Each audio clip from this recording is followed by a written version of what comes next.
Hi guys, and welcome back to another episode of Rebuilding Stockport. Today we're on the page of Callum Gribbin, one of the new signings. A lot of you seem to like him very much. And I must say, I'm a fan of him too. You know, not getting too many appearances for us from the start of games, particularly, but I really do think this guy has got a lot to offer this team, even if it is only going to be from the bench from the time being, until I can really find out what I want to do with him. Now, FM has had a new update, and I think the update actually applied before I did the last videos too. I don't really know what's changed with it. It was quite a large update still, so I don't know if it changed anything to do with the gameplay or whether it was just stability sort of stuff like that, really. So if anyone knows, do let me know. Also, with Christmas coming up, I just wanted to forewarn you, there won't be a video from me on Christmas or Boxing Day, so the 25th and 26th of December. I did think about it, but I've run out of time basically to get the videos done, because obviously it's about friends and family, and sometimes you just need to take time off. Don't worry, it's not like the last time I took a break where I disappeared for 2 years. Don't worry, I will be back on the 27th with more Stockport County, do not worry.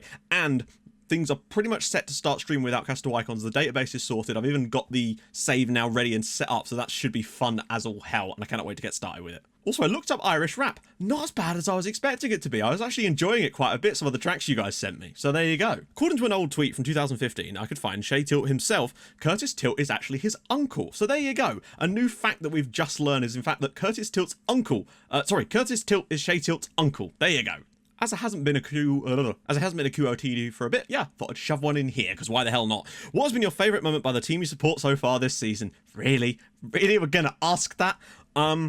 Well, I guess it would have to be one of the 2 games that we've won this season, to be honest. The Burnley one at the time was cool, but I have to say the Southampton one, because the Burnley one at the time, I kind of figured we'd be picking up some wins, but the Southampton game, I was in the car driving back from Milton Keynes listening to it on the radio, and yeah, I celebrated like crazy when we scored that 3rd goal. So yeah, and that's really saying something when the best thing I can pinpoint from this season was us winning against Southampton in a league game, but that's the best I can do. So yeah, what is your favourite moment from the club you support this season? Let me know, and if you have any ideas for another question of the day, drop those in the comments too with the hashtag QOTD. I heard a rumour that Elliot Kebby has recently discovered a strange-looking gun that allows him to travel between parallel universes. He's been using it to find the reality where he gets the most playing time, and is trying to replicate the circumstances back in his reality. That would actually make a lot of sense, and that's why he's gone back to Larn, back to his home planet, so to speak. I guess you could argue that he's found a way to break the space-time continuum. I hear before joining Stockport, Finley Barnes was a regular in the karaoke bars of Norwich. His favourite karaoke anthem was World in Motion by New Order, where without fail, no matter how drunk, he'd always nail the John Barnes rap. Oh, of course, that's the best bit. We're learning more about these new lads every day, so keep them coming. Now, Darren Stevenson has left the club. It's a shame, but it had to happen. He was complaining about not playing, and he just wasn't going to play. So £28,000, I think it is. He's gone out to Chester in the National League, so that's nice for him. I think it's the National League. I hope it is. Anyway, we have had some games off camera, as you would have expected, and something's happened in one of those games that we very much need to talk about. So let's get to that now. So first up, we were away against Barnsley, a team that you'd think would be one of the better sides in this league. In fact, this striker they've got, Adebayo, if that's how it's pronounced, probably not.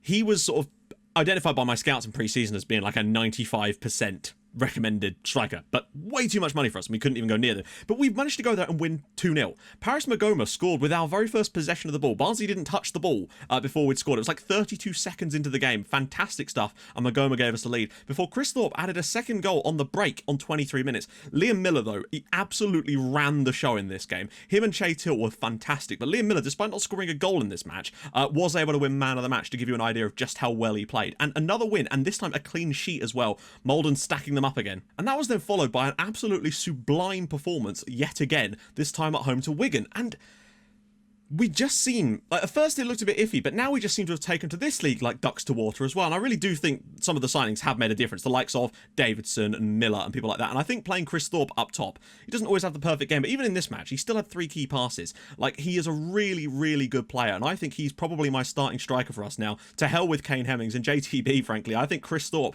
could be the man for us right now. But anyway, we took the lead through Liam Miller in this game, and Chaytil added another one in stoppage time. But the key thing about this match is it was very, very tight until around about half time. And I noticed my assistant in a few of the pre-match instructions had been asking me to turn on counter press. And I hadn't done it up until now, and I tried it at half-time, and we were fantastic in the second half, because whenever we lost the ball, the players would swarm Wigan to try and win it back.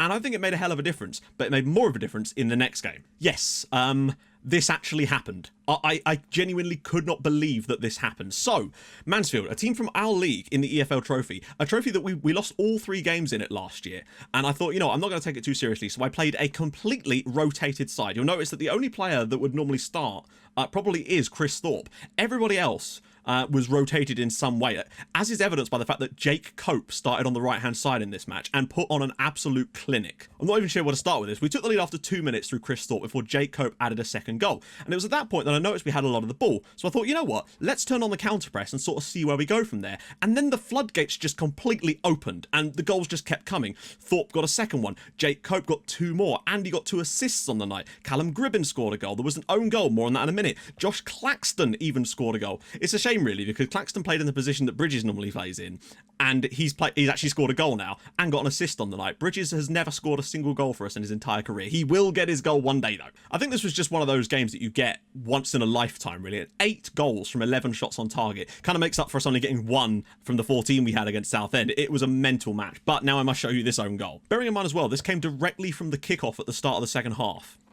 Look at this.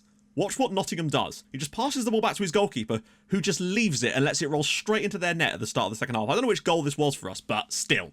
And they still managed to find time in there for CJ Hamilton to score a couple of goals for them. This could have easily been 8-0 on another day. It's a very, very strange game, but we'll take it. I've just never had a game quite like this for us to score 8 goals with a rotated side. Now, fair enough, they had a rotated side too. Make no mistake. But that's really strange. But the counter-press might be something we can look into if things aren't quite going our way. And all of that, unsurprisingly, leaves us sitting 3rd in the league. 1 point behind Birmingham and 2 behind Oxford, but we do have a game in hand because we're playing a slightly different setup today because we were originally doing Bristol Rovers and Mansfield, but the game against Bristol Rovers was postponed. I asked it not to be because I didn't really care about the international duty. I'd rather have the game spread out a bit more, but Bristol Rovers got it postponed, and as a result, we've had to move things around. So we're actually playing Mansfield 2 games in a row just after we put 8 goals by them. So, hey, if we could do that again, that'd be ace. But it is still truly astonishing the way we've started this season, and people said it would be easier in League One, but I figured with the patch it wouldn't. But I feel like we've kind of sorted that out now. And you know what? If we do end up going up again this year, then we do. It would be a bit ridiculous, but there's not much I can really do about it. I'm not going to deliberately play badly, you know. Also, the youth recruitment, they've let me extend it again. We're now extensive, and our junior coaching budget is exceptional. So I'm really looking forward to the youth intake too. And I've also asked the board, and they've agreed to extend our youth facilities. It's going to cost us 650 grand, but we're going to need that to help these youth players actually improve. And one quick side note is Max Sanders has joined us on a free. He's a player I had my eye on, but I didn't go for him because there was a few other players we'd already signed. But I noticed he was still available and no one was coming in for him, and I couldn't really see why because he has decent stats in a lot of areas. So we picked him up because why the hell not? I'm basically hoarding central midfielders at this point. We've essentially got like 8 midfielders that could all start in those roles, and they're all on backup contracts. So we can rotate to our heart's content and sell them on. He's already worth 115k. I couldn't turn it down. Just thought I should let you guys know. Maybe his dad was in the army. Maybe his dad was Colonel Sanders. We'll never know. Right, time to get into today's game against Mansfield. They probably hate us after what we did to them in the EFL Cup, but that is a very different situation. Nearly 9,000 expected at the game today. We are the favourites. So there's that, and I feel like the way we've played lately, I can see reason why we're the favourites. We've been so good in the league. 3 straight clean sheets in the league, I think. We got 1-0 over Crewe and then 2-0 in the next 2 matches against good sides too. So with that in mind, we'll do a full rotation here. Everybody should be fit, 100%. That is glorious to see. Nerfville, we'll probably bring him out for Doherty, who's played the best so far this year. But everyone else, I'm content to go with that for now. Do you think we could get away with playing him as a Libero? Answers on a postcard. Like, if you genuinely guys think that we could get away with playing Regan Poole as a Libero in this team, maybe a supporting Libero, then let me know. And would we have to change anything else in order to facilitate that? Because we do have a deep line playmaker, and I know that Liberos, I don't know. Let me know what you think. But the bench I'm actually pretty content with. Murphy, Feeney, Rösler, Gribbin, Nerfville, nine French, isn't that like he's 9 town, Okoro and Hemmings. Let's do this. I think we're clearly capable of winning this match given what we did to them less than a week ago. In fact, I think it was like 10 days still, which is why we're so fresh at the moment, which really should help us too. Possession is very, very low considering we're playing a 4-4-2, playing against a 4-4-2. Usually we dominate the ball in those types of games, but today not been the case. Thorpe Magoma saved. Oh wow. I mean, brilliant double save from the goalkeeper, but eventually it's Paris Magoma that puts it over the line for his second. Thorpe probably should have scored, I think, on the follow-up there. The way he creeps, was it Thorpe or Till? I actually don't know. Ball across. Magoma's header is dreadful. I don't know what the goalkeeper's doing there. Wonderful save on the follow-up, but on the third attempt, Paris Magoma makes it Stockport County 1, Mansfield Town 0. We've got the lead. Lovely. Quirk down the wing. Get out to him, make that block. Goes back post. Oh, and Hamilton, well, CJ Hamilton, the guy who scored against us, got 2 goals in the EFL trophy, is starting today and just sneaks in at the back post there. That was bad play from us. We really should have done better here and closed this one down. Doherty does not do a good job at blocking the cross. The fact that it goes all the way through, how is he not offside though, is my question. But hey, I'll have to take their word for it there. You know what? I'm actually tempted to try the counter-pressing thing. I don't think it's going to work as well in this game because we've got... But maybe it'll work better because we've got less of the ball. I don't know. Knocked down, but Magoma's making the run. Tilts into the channel, surely. He's got to find him. He does find him. Can he square it? Oh, lovely work. Lovely work goal. Stockport 2, Mansfield Town 1. And I think that's a deserved lead just about in terms of chance creation. They just didn't track it here. Magoma waits and waits and waits. And the moment they drop off, just slides it into the channel for Tilt. Takes a touch, puts it across the box. And there's Liam Miller for his 5th goal of the season already. Bridges. Tilt. Can he dig one out, maybe? Back post? Can Miller dig one out? Doherty? Booty! Oh, Regan Booty, the defensive midfield... No, he's playing as a deep line playmaker now. Gets into the edge of the box there. Stockport 3, Mansfield Town... Is it Mansfield Town or just Mansfield? I don't know. 1, it doesn't matter. I think that's wrapped the game up here. Lovely presence from Liam Miller to just watch the run coming in. Spot Doherty, who then... drops it off. That is a wonderfully worked goal again. Our second and third goals in this game have been genuinely very good goals. Go on, lads. Add another one. You know you want to. We've scored 11 goals against these guys in the past 2 weeks. Poole, don't mess this up. Oh, what are you doing? Regan Poole.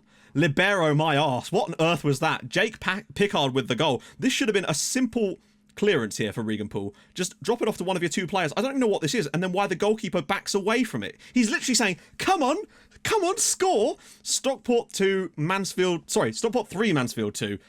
Come on, guys. Let's just see this one over the line now. 3-2 is a bit tighter than it really needed to be, frankly. The goals we've conceded in this match are our own fault, frankly. Gribbin's ball. Gray. Miller. Oh, my God. Should have been another one. And there we go. Stockport 3, Mansfield 2. Very tight game on the scoreline, but I think we probably could have had more goals in that game. Callum Gribbin and Liam Miller linking up unbelievably. The technique those two have between them is phenomenal. Regan Poole had a very, very poor game, though. Needs to do better if I'm going to put him as a libero. Anyway, next match. Right then, guys, we're back on the day of the game away at Ipswich Town. I've actually forgot to mention who we were going to be playing in the second live com due to the Bristol Rovers game being moved.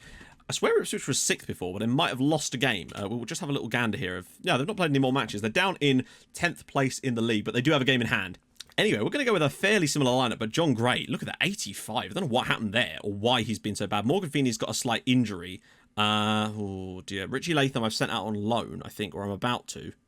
Where is he on loan? Yeah, he's on loan at Eastleigh. Matt Casey, I guess, will have to be the one to come in. I just trust him more than I trust Cameron John, frankly. As much as Miller is knackered, I would like to give him a start here because he's just so important to this team. Magoma will drop out, though, because we do need to freshen things up there.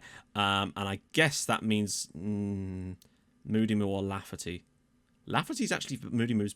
You know what? I'm going to give Stephen Lafferty a start in that role today. It's good to get some game time for these guys, alongside Andy Davidson in the midfield with Booty sitting in behind the two of them, who had a brilliant game in the last match. That will do there. Once again, on the pre-match instructions, my assistant was talking about counter-press. I don't know why it's only started appearing now that we're in League 1. Maybe it's because of the different style of play, but they do seem to fancy the counter-press in this league, and I might be tempted to include it as part of the tactic as standard if we keep playing so well. Like, if we took a point here at Portman Road, that would be an incredibly good result for us right about now, because they're a better team than their league position would suggest. Literally waiting for a highlight. There's not been a highlight since the kickoff. Here we go. Casey's long throw. He actually can throw him quite long here, but looks like it's more likely to be an Ipswich breakaway. No, Doherty. Well, there's your half-time. Ipswich probably the better side, but neither team is really doing anything. Louis Molden's probably one of the best players on the pitch, as usual. So we'll switch that to counter-press, and yeah, off we go. Here we go, finally a second half highlight. This is ridiculous, this game. It's only had 3 highlights that I can actually think of. Emmanuel, ball in. Sheldon, saved by Molden, and Ipswich are still creating the better chances here. With all that said, I would settle for a draw in this match. If we can keep a clean sheet too, that would be ideal, really. You know, an away draw at Portman Road against a relegated championship side, just like we got against Southend, isn't a bad result at all. Edmondson, Sheldon, oh no! No, he's through! Ah, Marcus Sheldon makes it one. There's a regen as well. That was bad defending. I think it might have actually been from Regan Poole. Just bad play in general, actually. Like, we don't get out to him quick enough here. We don't close down but the ball. He's got the run on him here, Regan Portland. He just isn't good enough. He should be doing better there. Molden can't do his work, and it's now 1-0 to Ipswich Town with 15 minutes to go. We're going to have to go attacking. Yep, it looks like it's going to be 1-0 to Ipswich Town. Edmondson, Hughes, it's going to come back to him here. And he's pinged it wide, but it doesn't matter. And it is going to be a 1-0 win for Ipswich Town. I think on the night, that's a fair result. We didn't create enough against a good side. The counter-press, I don't think it created that much for us. Bruno Bridges had a really poor game. Josh Doherty was great. Regan Poole was doing fine up until the goal, basically. And maybe Molden could have done better, but 1-0 to Ipswich Town. It's not the end of the world. Sometimes you just got to hold your hands up and know that you weren't as good as your opponents, basically. And today is one of those days, unfortunately. With all of that said, though, we're still sitting 4th in the league with a game in hand. We're still looking like a pretty good side at this level. And that's fine. I was under no illusions that we were actually going to go up there and try and win this whole thing. Oxford, they actually were pegged back towards the end, it would seem. But I do think there's some damn good teams in this division. And, you know, results like that, if we get those too often, we will drop down a little bit. But I don't know. I feel like there's an outside chance of us still getting a playoff spot this year. But even if we don't, that's fine. I was just worried about losing players because of relegation release clauses. And I can't see much chance of that now. We're 12 points clear. Bit of an awkward one to pick where we come back from. I don't really want to come back for Birmingham because I don't feel like it would be enough games, really, and unless we did Birmingham and Barnet as a double live com in the next episode, just so that you get a bit more content. And maybe that's what we'll do, actually, because I do want to show you the games against the top teams, and then after that maybe we'll come back and do the Bolton game, because they're going to be up there as well, so you can see the teams that we play against the top of the league, although I don't know if we're going to be up there the entire time. But hey, we've started well, and that's what matters. Getting like over 9,000 people in the ground for our games now is really, really helping the finances and giving us some damn good attendances. Anyway, if you have enjoyed this episode, despite the defeat against Ipswich Town, we got ourselves a 3-2 win. We put 11 goals past Mansfield in the space of less than 2 weeks, which is pretty damn good. Did concede 4 though, so you know, a little bit there, a little bit here or there, but we're still doing just fine. Anyway, if you have enjoyed it, drop a like on the video, that would be superb. And if you're new to the channel, hit that subscribe button for more videos like this in your inbox every single day at 6, and I'll join you guys in the next episode for a crunch match against Birmingham City and what will hopefully be a winnable one away at bottom of the league Barnet. Oh, poor boys. I'll see you guys soon. Thank you so much for watching. Bye bye.